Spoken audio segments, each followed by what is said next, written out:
7 longues années, c'est le temps qu'il aura fallu à Panasonic pour prendre confiance en lui, alors qu'il est le père du format hybride, et nous pondre le premier appareil qui soit vraiment destiné uniquement aux photographes et plus particulièrement aux reporters. Jusqu'ici, Panasonic n'avait lancé que des boîtiers un peu couteau suisse, aussi à l'aise en photo qu'en vidéo. Le problème, c'est qu'on n'arrivait pas à les identifier en tant qu'appareil pour photographe. En reprenant un style assez connu, on retrouve un peu la patte Fuji, la patte Leica, le GX8 fait un gros appel du pied aux photographes et plus particulièrement, comme je l'ai dit, aux reporters. D'abord parce qu'il est robuste, il est garanti tout le temps, il n'est pas très encombrant, il a une prise en main très agréable et surtout, il a le look quoi. Ce qui nous a séduit après un peu plus d'un mois de test, c'est la prise en main, donc très typée reportage du GX8. Et c'est aussi que Panasonic n'a pas fait table rase du passé en matière technique. L'appareil est bien sûr un appareil photo, mais il est capable de filmer en 4K. C'est l'un des rares appareils du genre à pouvoir faire ça.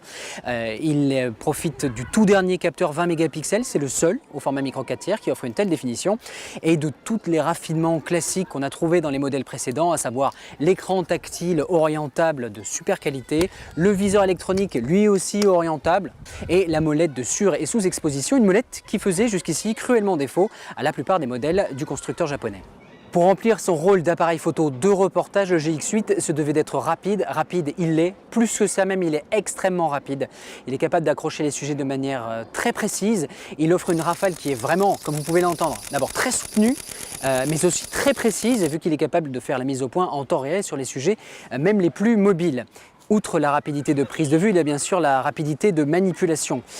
Très surprenant, il est capable d'afficher les images très rapidement, les menus sont aussi très réactifs.